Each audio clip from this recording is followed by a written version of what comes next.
Welcome back. This is Microsoft Virtual Academy C# Fundamentals Prep. This is module 3. All right. It's already been a long day. It's great. Exactly. All right, so we have a lot to cover again, and we'll do the best that we can. Let's begin with kind of an agenda here. What are we going to cover? So the key objectives we're going to address in this particular module is controlling programmatic flow. So really drive into how you can control what executes and when. And then we're going to revisit manipulating types and some of the ways we can control that, and then manipulating strings. Pretty valuable. This is something that developers do all the time. Exactly. All the time. These are the fundamentals of fundamental. Keep going. So, controlling programmatic flow.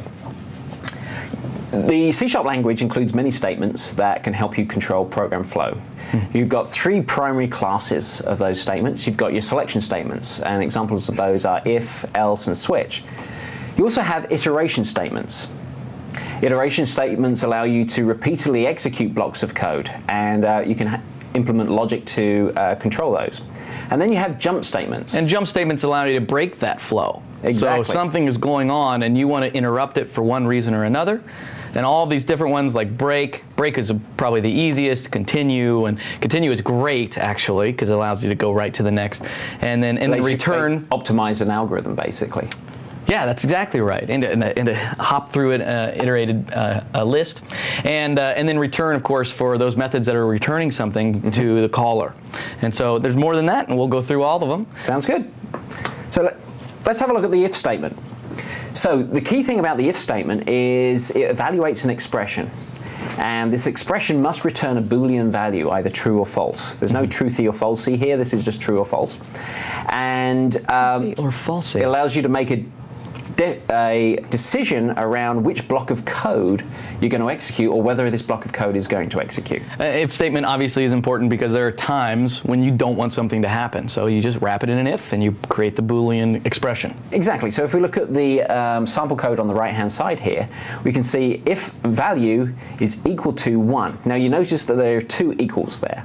That indicates that this is a Boolean equality check as opposed to an assignment. If you had a single equal there, we'd actually be trying to put 1 into the value. Interesting thing about the C# compiler is it knows context and it will not allow you to do an assignment by accident. In C, you could actually do a assignment in this scenario where you could say value equal 1, and it would actually return the value of that expression, which would be 1, which the C compiler would turn around and say equals true, and would then actually go and process. The C# compiler prevents that by turning around and saying you cannot do an assignment here, it has to evaluate to a Boolean expression. So I see if, and now I see else if, and I see else. That's the full family of the if statement? That is pretty much the full family. You can embed ifs within ifs, but this is one of the most common scenarios that you'll see. And so what's going on here is this is kind of an efficiency play. You mean else if is? Else if. So else if isn't just kind of syntax candy. It's not just something you do because it looks cool. If we actually look through and look at this whole string of commands and work out exactly what's going on, we can see, first of all, it's evaluating if the value is equal to 1. If the value equals 1, then it'll do console write line 1. And then it evaluates else if? Then it basically exits. As soon as it hits the else if. This is the efficiency. Because the first expression was true, it executes that body and then moves beyond that entire block of if statements. And I might want that efficiency because this is very, very simple, but it might be a Boolean that says, is anyone on the first floor? And it goes through a bunch of sensor arrays and detects, right? Yep. And no. Okay, so else if anybody on the second floor, another expensive, and you want it to stop if there is somebody on the second and not do the third, fourth, and all the way to the 100th floor. You want to be able to narrow that down. That's the difference of serial ifs versus else if. Exactly. The else if is optional evaluation of the secondary and tertiary and so on expressions in the if block. And else runs if all of the evaluations don't pass. Exactly. Nothing is there. It's your catch-all. So if no preceding expression is true, then the final if statement or the else statement, I should say, will execute that body. And just like we have shorthand for everything, we have shorthand also for a simple if statement. And this is the ternary operator. And the ternary is fantastic. I love it. I think it's a quick way to be able to bring your code up. It can be overused. You know, you definitely don't want to nest them. I've seen that, and it's hard. Some people hate it. Its roots, it was in the C language, and so because C# is based on the C language, it inherited that capability.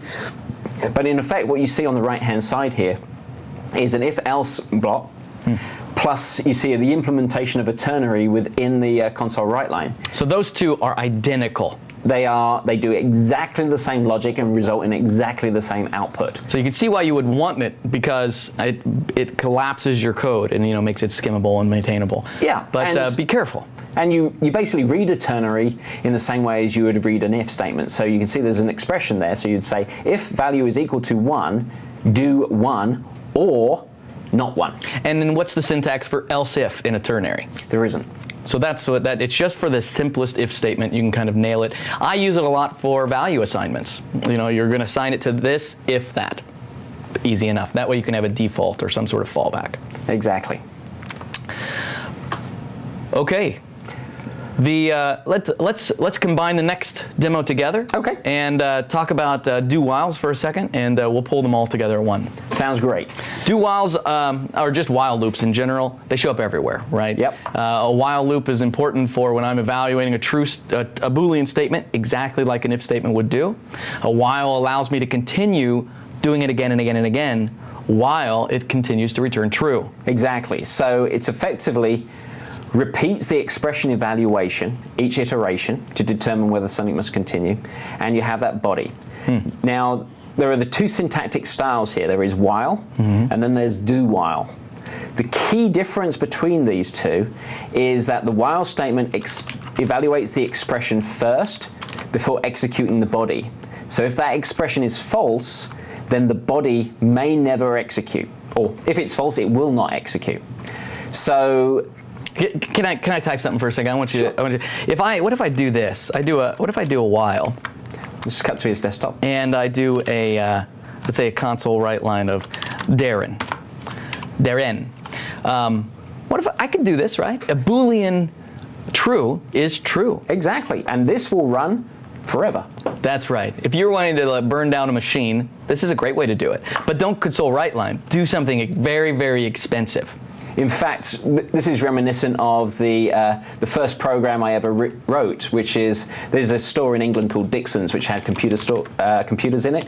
And when I was a kid, everybody would go in there and do, it was in BASIC, so you would do print your name, and then say go to 10, which was the same line as print. And so your name would be scrolling up the computer, and you'd be like, yes! It's developer vandalism. Exactly. Nice. All right, so I could do the same thing. If I have a variable, it's brutal not to do it like that. Exactly. How many times have you done like even for if, you say if false, right, so it doesn't run, so you can do some debugging. Exactly. But here, what you would do is say something like this, or you would make it based off something. You want to end a while. Exactly. I mean, there are times when you use these looping constructs, particularly in message-based systems, where you're starting up an application and it's going to keep running through. But what you want to ensure is that you have something that pauses your processing, because otherwise you'll tie up your processor all the time as it's going through that loop time and time and time.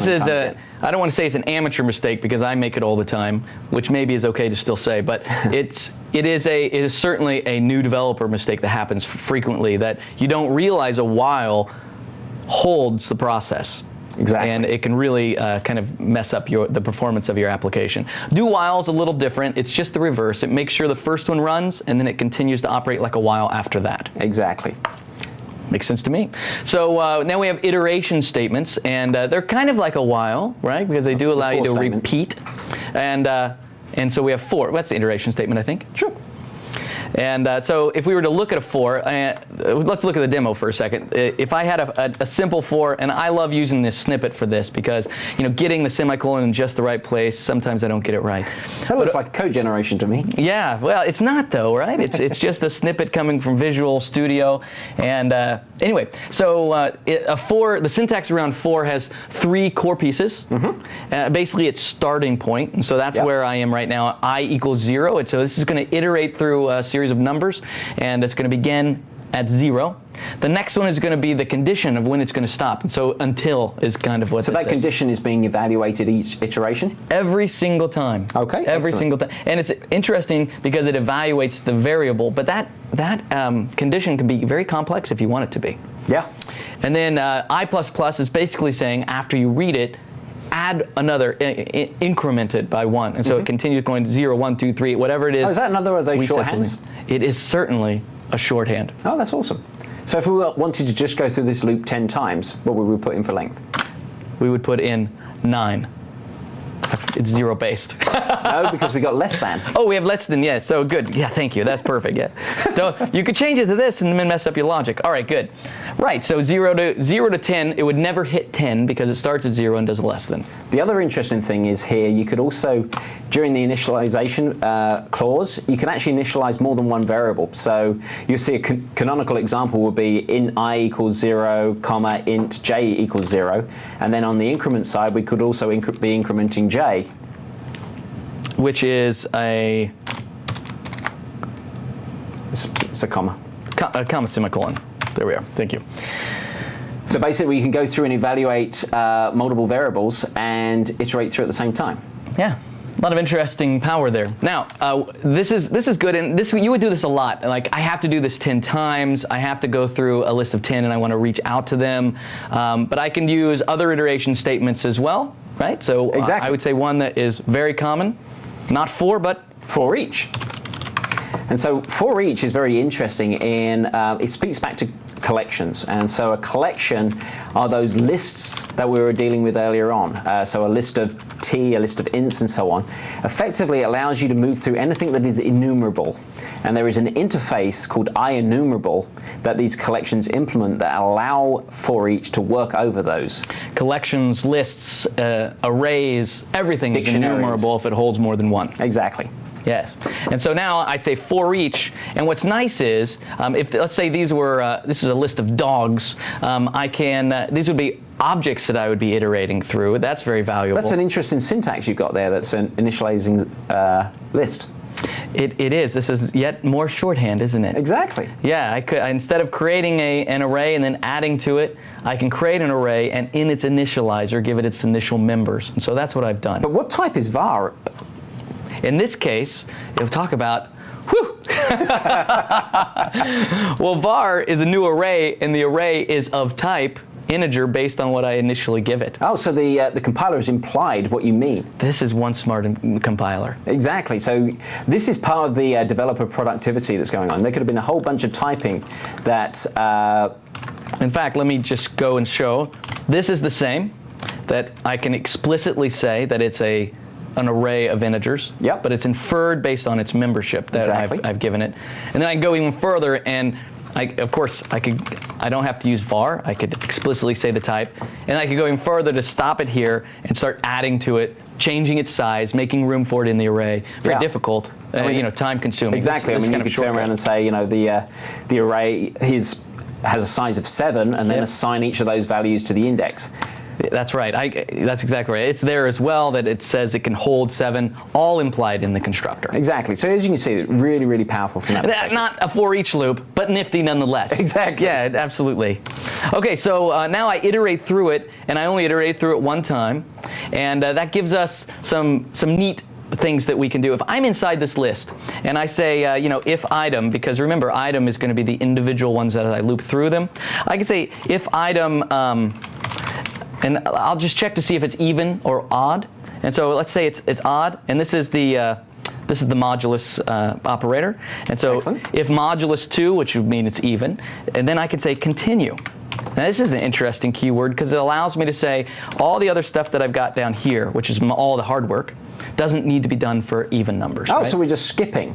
We're skipping straight out. That's right. I don't want to jump out of this loop. I just want to jump to the next one. Oh, okay. So say we were on 1. 1 wouldn't be an even value, and Right. so we would loop back round and move to the next item in that list. That's right, and it's handy because I don't have to say go next or anything like that. I don't have to have a gigantic if statement that wraps everything in it and makes sure that it's odd or even. That's very succinct. Let's say that once I hit, let's say it's not going to be even. If item equals 5, I need to stop. right? I want to completely stop. So I want to break out of this loop altogether. Okay. I want to break out of this loop altogether. I see what you did there. That's clever. That's a triple entendre. And so right here, where I have continue, I'll say return. And return, that will break it all. That is not what I meant to type. But that is a type of break statement. Well, return will actually exit the X method, won't it? Yeah, so if I had to do this, would be done on every item, and when it's finished, it'll to do more. But if I pull a return right here, it exits altogether, and the method stops execution altogether. So that really jumps the execution out of that method back to the caller. That's right. That's awesome. So return is amazing, right? It's basically stop here. Yeah. But what if I didn't want to do that? All I want to do is stop going through the list. You mean you still want to execute your to do more? That's right. I still want to execute to do more. How do I do that, but still stop the for loop? Do you want to break it? I want to break it. I've broken code my entire life. Exactly. Despite the compiler's best efforts. That's right. It's me versus the compiler. Indeed. And so it's simple enough. I just say break. Break says to the compiler, whatever you happen to be iterating through, stop. And go to the line that's right after it. And so basically this is a jump statement that says go to whatever is right after it. I could, I suppose, use the keyword go to. I'm a VB developer, so I certainly know go to. We had go tos everywhere. And go to allows me to set up a label, just like it did in VB. Set up a label and say go to label, right? And I could set up the label down here, like so. That's the way it works. It would jump exactly the way I want, but there's no implementation, so here I put a return below it. What is the problem with the label? I don't see this syntax in developers' code, even though it's supported. It seems odd. I think, for one, it's there because of kind of the legacy. C legacy, yeah. Yeah, the legacy of the language. Absolutely. But we don't see it though. We don't. We don't. Pun intended. We don't see. We don't see sharp it. We don't see it, and it's because we're striving in our code to be very predictable about our execution paths and where we go. Is that right? We're 40 minutes over? That can't be right. Oh, no, we're not. We're not distracted. Like, wow. We have a countdown here that tells us how much over we are, and we've been over some, but we were surprised to see 40. We're setting a record. Okay, coming back to where we were. So labels, go-tos, and so on. Yes. So we're striving to make our code readable, and we're striving to have very clear execution paths through our code. Go-to allows us to disrupt the execution path and jump around. We could have label could actually be above the for each, and go-to would push execution to be preceding the for each, so we go back through the for each again. Yeah. That would be confusing, wouldn't make much sense. And so and potential for all kinds of trouble like infinite loops. Exactly. And so what's been found over time is generally it is a poor idea to use go-to. Now let me restate it with a little more passion. I am yet to see a scenario where go-to is the appropriate final solution. It's just the way it goes, and you can use them and they'll operate the way that you expect them to operate. But there are many other conventions and many other constructs inside C# that honestly, they are the better solution when it all boils down to it. Sure, there is an interesting scenario in the switch statement, which we should demonstrate shortly. Yeah.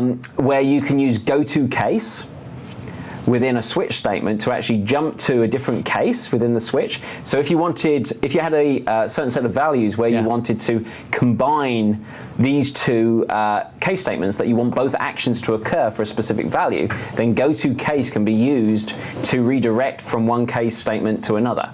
But again, it's very much an edge case. And you know what? I don't even want to talk about it anymore. To Jerry's point, I do not like go-to. To Jerry's point, I don't like it at all, Darren. I'm going to hit you. To Jerry's point, there are not very common scenarios where you want to use it, but it's there, and so we touch it. Well, it's important to understand it because you might run across it. Yeah, yes. You don't want to be confused by it for sure. Now, I could return that would stop the execution of this method, but I could also stop execution of this application. I could throw an exception that can really cause some damage, but it's another way of jumping, right? So I could say throw, and you can't just throw. You have to throw something. What are you going to throw? An exception. An exception. Oh boy, there was almost a visual. So, I've just thrown an exception. Of course, we'll talk more about what exceptions are in a little bit. But this is certainly a way of interrupting flow. Now, you mentioned before that this would exit the entire application. Mm-hmm. That would be true if it wasn't handled. You know, oh, that's exactly right. I mean, honestly, we're a little bit ahead of exceptions, but certainly not handling an exception is the way you terminate an application by mistake. But exceptions can also be, they aren't necessarily a violent way of using it. That can be a good way of communication, depending on how you actually use it. If you have a violation of access or some sort of security violation, an exception may actually be the right way. So only your code that handles those exceptions properly continues, and anybody who's tinkering with your app, they get an actually thrown exception that causes all kinds of mess inside their app. Exceptions are powerful. We'll talk about them in a little bit. Absolutely. All right, so this is more about throw as another jump syntax. Excellent. So we needed to do a quick demo of the switch statement. Yeah, so let me pull up and build one real quick. And it's nice, there's a couple things that you can switch, by the way. A switch statement is sort of like an if statement, wouldn't you say? It is. I mean, basically, you would use a switch statement when you had a number of different conditions that you wanted to check. It's a much more efficient and succinct way of stringing together a lot of those checks. Let's see, I have a dog named Barney, Lassie, I'm trying to think, Snoopy. Think of another dog? Need one more. Old Yeller. Yeller. How do you spell Yeller? Yeller? That'll do. Yeller. All right. I've never heard of a dog named Barney. I'm a little embarrassed by that one. Okay, then you should probably spell Lassie with 2 S's. Are there 2 S's in Lassie? See, everyone's a critic, isn't it? All right. So we'll start with a switch statement, which is sort of an if statement, of course. But one of the things that it really uses, or really goes against, is enums. Enums are a way of us to create strongly typed options. That's a great way to think about it. And what? I'm just wondering why the compiler's complaining. Is it? It's actually asking if I want to do a symbolic rename from Lassie to Lassie.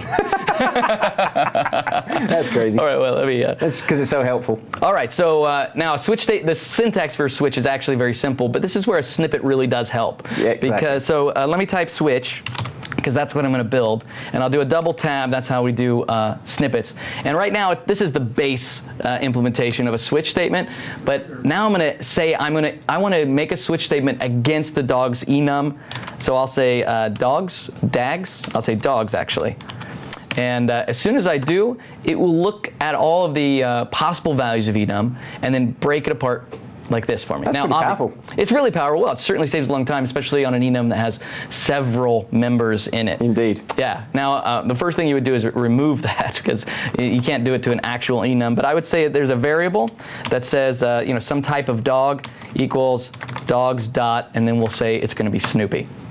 Awesome. Yeah, so far so good. In fact, just to make it clear and nice, I'll call him Snoopy. And that will be what I'm switching on. And the switch, in a lot of ways, is if else this, if else this, if else this, if else this, with the break to indicate don't continue. Okay. So what if we wanted to treat both Lassie and Snoopy the same? How would we do that? So first let me implement Snoopy, and then I'll show you exactly what's going to happen. So here, let's say it's going to be a console write. It'll say, hi, Snoopy. And now, this is all right, but yeah, you're right. Lassie comes in, and so we'll make it more generic so Lassie doesn't feel bad. Lassie comes in, nothing is said to him, right? Only to Snoopy so far, but we want both dogs to be able to have a little greeting. So I can take this break, and what actually happens is it falls through from one case statement to another. So although I haven't implemented Lassie, what I really have done is I've implemented Snoopy and allowed Lassie to fall into Snoopy. So what if you had a hi Lassie underneath dogs.lassie? Would you be able to remove break and fall through to Snoopy that way? Like this? Yeah. Well, I wouldn't. Okay. I wouldn't. As long as there's no implementation, I can fall through. As soon as there is any implementation, I have to implement break and close the body, basically. Okay, so if we wanted to call the Snoopy afterwards, this would be when you would use that hateful construct called goToCase Snoopy. You could. I won't. All right, so now let's say somebody comes up here and says there's one more dog. One more dog. It's Fido. Fido comes in. Now, I don't have a case statement specifically for poor Fido. Oh, goodness. So what happens now when somebody comes in and they define Fido? The switch statement is looking for Fido. It says, is it Lassie? No. Is it Snoopy? No. Is it Yeller? No. That's why we have default. Okay. Default is sort of like the else in an if statement. However, default is optional. I don't have to do this. What I often do is, if I have a default, I throw a new exception of some kind that says not supported. Okay. So you're basically giving a hint to any developer that comes in that this was an unexpected or unhandled situation, right, and you want to, they should be dealing with it. Right. It's not necessary that you throw a not supported exception, but it's a good way of communicating back to the developer that they're in territory that isn't covered by this code. So really what you're advocating there is a sort of defensive programming stance, that whenever you're coding and building methods and so on and so forth, don't think about just the golden path execution. Also think about, okay, what could possibly go wrong, and put some defensive aspects in there. Yeah, you got it exactly right. That's awesome. perfect. And it's interesting because now it's telling me, see this little green underline, it says unreachable code detected, and it goes back to what we were talking about in that jump statement. Yeah. Throw stops execution. So it's saying it's never going to reach break. Actually, it's never going to reach anything after it, and so that's the end of that. So why have break there? You don't have to. It understands that that's another, that throw takes the place of break. So basically each case clause needs to be completed by a jump statement. That's exactly right. Okay. That is exactly right. I could put a return, I could put a throw, I could put a break, whatever it is, I just need to end the body somehow. Okay, that's awesome. Yeah, it's very powerful. And again, this is just the compiler helping us out. That's why it was underlined in green instead of red. It would still go ahead and compile. All right, so I see that we're going to be talking about casting. I want to kind of build out a scenario again, and I want to do some inheritance, and then I want to kind of cast into those so we can see what they do. Okay, that's awesome. Just to point out to those guys who are sort of following along with us, we're skipping some of the slides because we want to spend as much time as we can in Visual Studio and sort of show you these things being developed live. So all of the content will be, or is in the deck and so on. It's just a lot more interesting, I think, for you guys, for us to actually be working in Visual Studio. Oh yeah, absolutely. I think so too. Yeah, it's more fun for us too. Developers, this is how developers think. You know what I mean? Exactly. It's right in their language, and it just makes more sense. Yeah. All right, so I've done something fun here. I've created 3 classes, animal, dog, and poodle. You can see the hierarchy coming. So we have the base class of animal, and then a dog inherits from animal, poodle inherits from dog. Awesome. What should we do next? Well, I think what we should do is just sort of experiment with some of the casting and see which ways we can cast and which ways we can't cast. Yeah, I think that's a great idea because you'll be surprised to see what you can't do. Exactly. That's for sure. Let me create a little, keep going, I'm going to just... So why don't you create a method that takes a type of animal as a parameter? And then we can experiment with what we can call and what we can't call and so on. That would be interesting. All right, so I'll create a method. Isn't that funny? Boy, that's so I'm in your mind. It takes an animal, and so the type that's going to pass in is animal. Yep. And there it is. Okay, awesome. So up in X, why don't you start creating some instances of these types? All right. This is going to be a dog, and this is going to be a poodle. Hope you're enjoying watching Jerry type as much as I am. Are you? Yeah, it's awesome. I know it. There's actually been a very few typos, which is... It's just crazy because good. this keyboard is it's You're obviously virtual. not thinking about the thousands of people that are watching you type right at this very moment. That is be the last one that's typed correctly. All right, so here we are. I've got all 3 of them, and now I want to call take animal. It doesn't really matter, right? Just, I mean, this is just something. Okay, yeah, sounds good. And so now I'm going to pass in, and what can I actually pass to take animal? So the parameter is specifying that it will only accept arguments of animal. So I know that will work, right? Yep. No red underline? No red underline. Once it catches up. Yes. Okay. I'm faster than the compiler. That's incredible. It seems incredibly unlikely too.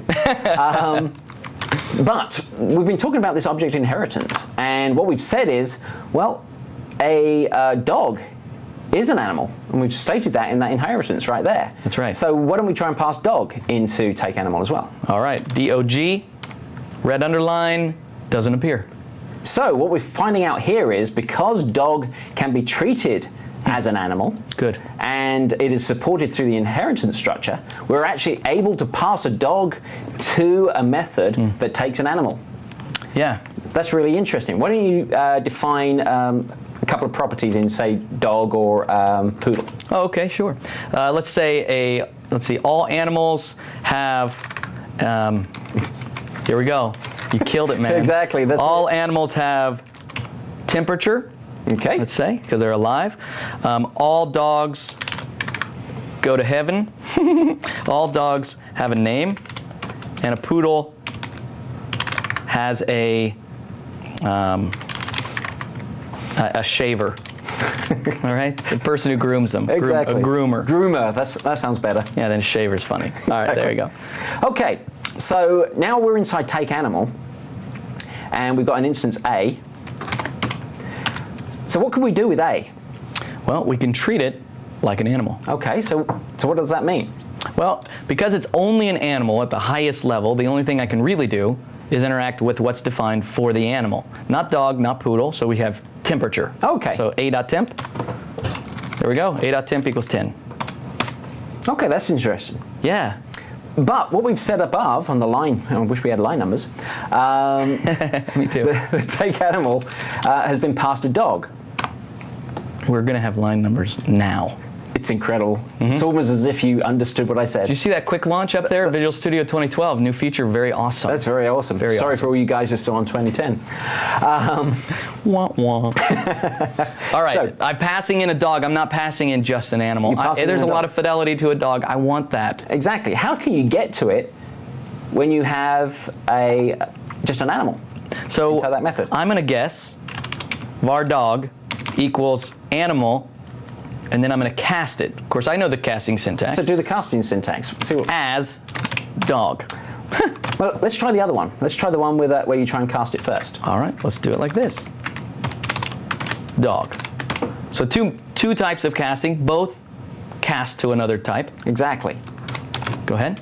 So if we look at that, is that safe? It is safe.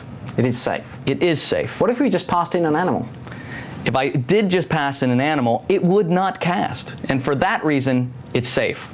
But it's not safe as far as the stability of my application. Exactly, because what would happen?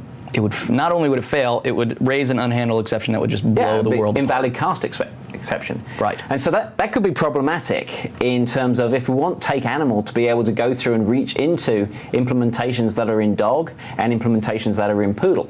Which is nice. If I had dog dot, I do have name, which is special only to dog. Exactly. So you could get that. So how can we, within the context of take animal, perform a safe cast that doesn't interrupt our program execution? We want to have the same effect, but we want to do it safely so we don't raise exceptions and blow up our application. Perfect. All right. So I don't want to do it this way. Perhaps I want to do it this way. I love that dog name, by the way. Yeah, it's good, isn't it? It's real catchy. Exactly. There we are. All right, so here we have, instead of putting the type in parentheses before the object, now we say the same object as the type. Okay, so that seems pretty awesome. But what if A isn't a dog? What's going to happen? Say if we passed in a poodle. What?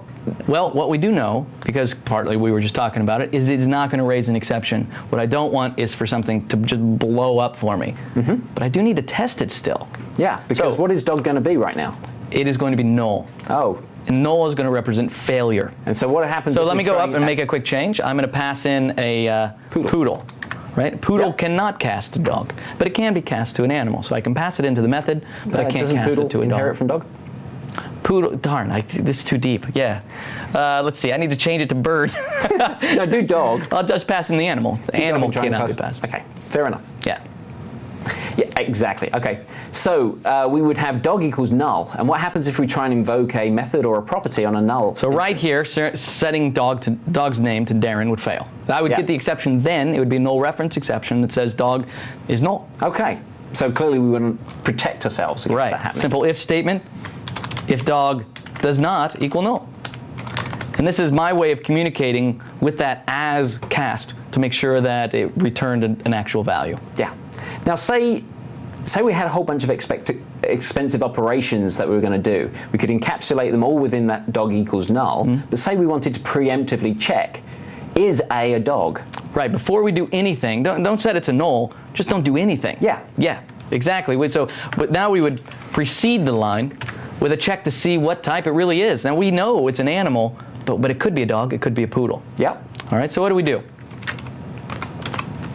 We use is. Is and as. They're all very good friends with each other. Exactly. All right, so if it is a dog, then we do some operation inside it, if animal is dog. Right, so we could do it just like this. Now, none of this would run if it's not a dog in the first place. Okay, so we know that that A as dog will evaluate to a dog. Yeah, that's exactly right. But the interesting thing is A is dog just returns a Boolean. It actually doesn't do any casting or anything in and of itself. It just tells you whether this is a valid action. And it chases up and down the hierarchy tree for you. It's very powerful, actually. That is powerful. Now, you might think that now we don't need to have if dog does not equal null, but null can actually be of a type as well. Time flies when you're having fun, huh? It really does. It does. It's what happens when you start off with negative 40 on your timer. That's exactly right. Is and as are pretty powerful that way. Exactly. Okay, so this is interacting with types, casting them, moving them around through the hierarchy. Let's do something with something else. Let's deal with strings. Yeah, strings is a very common scenario where you need to manipulate strings. Yes. And so there's very rich support for string manipulation within the platform. But there are a couple of key concepts that you should bear in mind, because again, it can be expensive if you don't bear this in mind in terms of what you're doing. So a string object is immutable, and what that means is you cannot change a string once you've created a string instance. That seems counterintuitive in terms of when you might have some methods that can replace characters and so on. The key thing to understand is all of those methods actually return a new string instance. Yeah. Okay? And so that's important to understand. Again, if you're doing this in a lot of looping and so on. Not all developers understand this, that when they do anything to a string and change it in any way whatsoever, a new string is created. They have not manipulated an existing string. They've taken that existing string, redefined it, created a new string, and put that new value in it. Exactly. That's the immutable. It's another one of those words. Exactly. You know what I mean? Polymorphism, immutable. It's incredible. It's just lovely. So, what do you do if you know you're going to be doing a lot of manipulation when you're constructing a string? It seems silly to be using a string object knowing that you're creating objects, throwing them away, creating objects, throwing them away, and so on. Doing my little throwaway dance there. So the framework gives you another capability to do that, and that's the string builder. Yeah. So the string builder effectively models a mutable implementation of a string. The string builder is a class that tries to solve this problem. Exactly. Because strings are so common. You're going to be interacting with them constantly, building first name plus last name or whatever. Yep. And we need some kind of pattern for it. String builder is that pattern. Okay. Do you want to open up the string builder demo, or? Yeah, let's. Number 12. All right, thank you. Number 12, got it. All right. So what we've got going on here is we created a new instance of our string builder class, and that exposes a number of methods. We've got one that appends a line. And so what that does is it takes the string, passed as a parameter, and appends it to any existing string content within the string builder. Because it's append line, it also adds the environment new line character to it. So if we were to squirt this out onto the console, then, to use the technical term. You're just contrasting append versus append line. Correct. Append line includes the new line character. Indeed. Got it. Absolutely. We also have the ability to use formatting. So we have a loop here that's going to append a bunch of strings into the string builder. And why don't you put a breakpoint and run that through to that point so we can actually look at the content of string builder. You got it. All right, so here we are, we're running. This is live. This is live. Go ahead. So basically what we've got, if we actually look at the contents of string builder right now, down in the locals section, we actually see that there is that's the view into the buffer that the string builder is building of all the characters. And so we can actually see that there are new line and carriage return embedded between those lines of the first two lines. That's right. As we move through this loop, we can see that we'll be adding in additional strings. And this is append format, not append line format. Exactly. And so we will have to add our own line breaks if we want to actually make sure that these appear on different lines. Okay. What we can also see is we have a syntax in here that allows us to specify a format for injecting values external to the string into the string itself. And this is something common even with just the string object itself. Exactly. Format is very powerful for constructing a string. So we can see a couple of placeholders. We have 0, which indicates the first item that follows the string will be injected at this point. So this is the 0 is the zero-based ordinal position, meaning this. Exactly. And we've got a little comma there followed by a value, and what that does is it modifies the format of the value being output.